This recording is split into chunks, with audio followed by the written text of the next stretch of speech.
wasu 'yan matan suke tambaya cewa uwansu tana sa su yi zina su kawo mata kuɗi a tawon da suke da aure, ma wanda ba su yi ba su kawo kuɗin ba shi ta ringa jin haushin su, ba su yi mata abin da take so ba.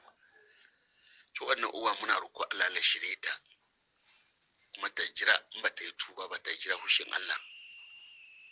Wannan abin da take ya saba dokar Allah, ya saba shari'a musulunci, ya saba rayuwa, ya saba 'yancin ‘ya'yan da ta haifa. Tana abin da zai rushe rayuwanta da bayanta baki ɗaya.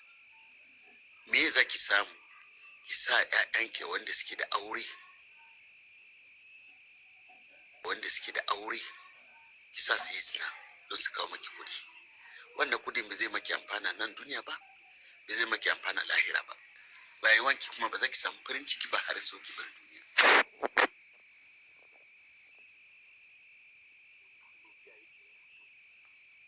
Shau tambayan da wani ya tambaya cewa ina bin mutum bashi kuma yana da halin biya mai ake biyan shi, ne hukuncin wannan? Manzo Allah sallallahu alaihi wasallam ya yi bayani, ya nuna kure wanda ake bin shi bashi na da hali kuma bai biya ba. Mai taurin biyan bashi ina cikin asara. Shi sa Manzo Allah sallallahu alaihi wasallam lokacin sa an kawo gawa, shi tambaya shin ana bin shi bashi, da har ana bin shi bashi, shi ya ce da su sallu ala sahibu, ku zo ku masa sallah, ni ba zan yi ba.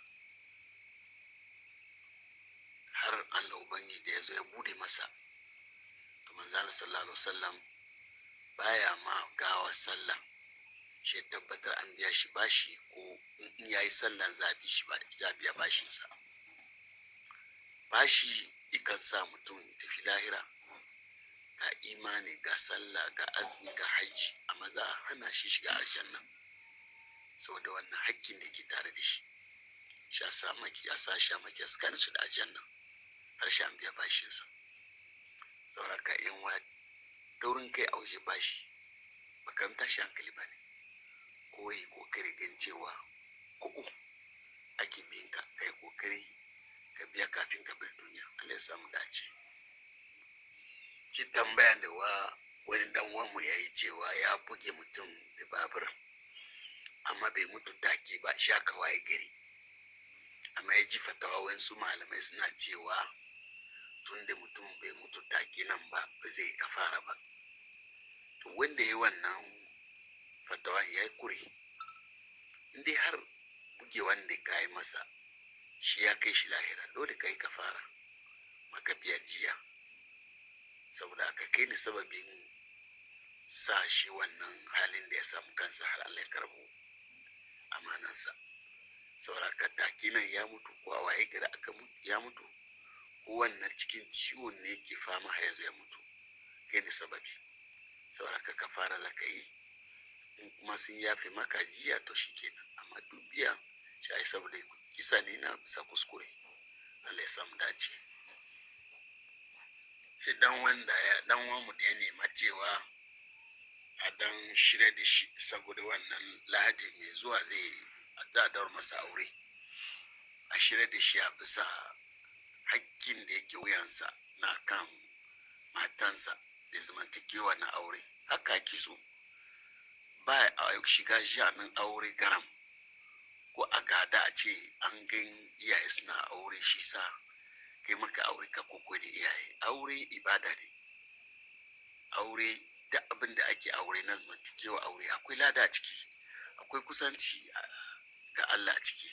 Sunnan manzo Allah ne sallallahu alaihi wasallam. Saboda haka duk abin da za a yi na zaman takewa aure akwai hakki a tsakankanin miji da matarsa.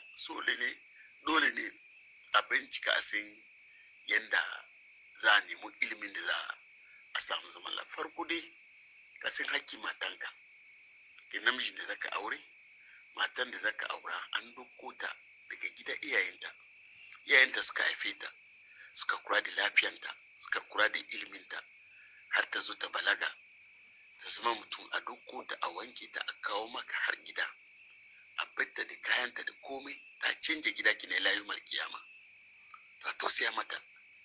Ta mareniya ce a gidan, ba uwa ba uba, ta zo ne kawai kai ne komai da kominta. Shi sa Allah yake cewa askinin hunna min haisu sakantum min ujidu.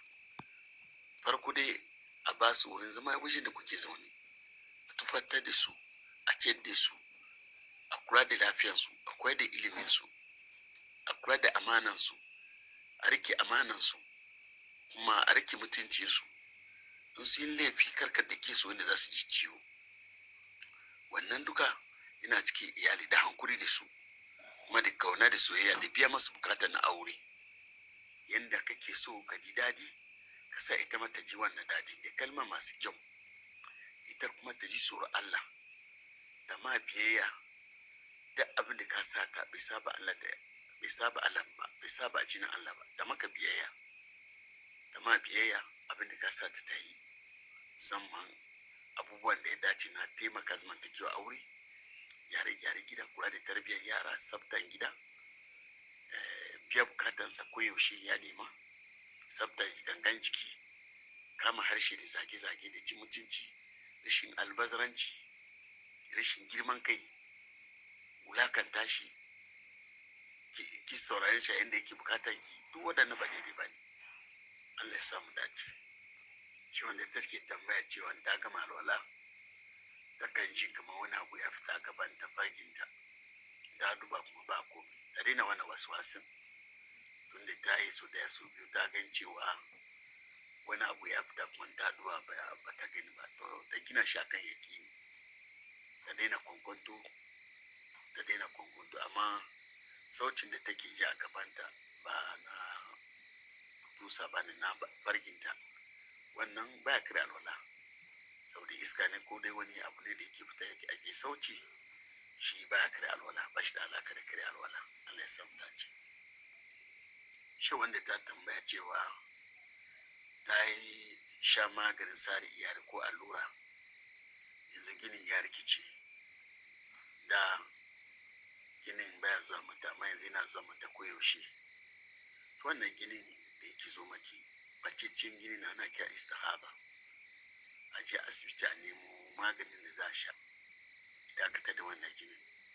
Amma wannan ginin ba gina al'ada ba ne, za ki yi sallah, ki azumi, ki komai, kuma za ki yi mu'amalanta na sunna tare da mishinki. Wannan ginin ba ginin al'ada ba ne. Kuma mata ku ji tsoron Allah, yadda za ku je asibiti a tabbatar an samu likitocin da za su duba lafiyan ku, don kar su ba ku magunguna wanda zai zo cuce ku, kwalurai wanda zai cuce ku. Saboda Afirka nan ba damu da rayuwar mutum ba, in ba samu likita mai hankali ba, ko ya baki magani da ya cuce ki, ba wanda zai nemi hakkinki. Saboda haka muna fata in kun je asibiti ku nemi kwararru masu tsoron Allah, ku nemi shawarar su kafin ku yi wannan alluran ko ku sha wannan magani.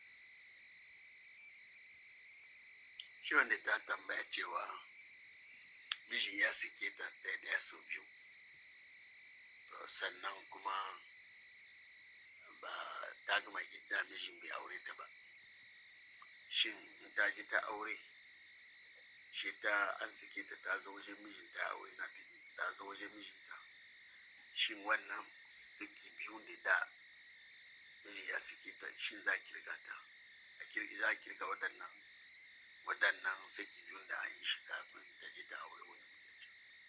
Tabbas akwai sabanin malamai akan wasu suna cewa ba za a lissafi wannan guda biyun ba, ma dama ta je ta aure, da an sake ta ɗaya, an sake ta biyu, shi kuma da baya ta je ta aure, miji bai dawo da ita ba har ta kuma idda, ta je ta aure wani mutum, to mutum ya sake ta, ta dawo da miji, su ma da su ba a shirya wanda suke da aka yi shi.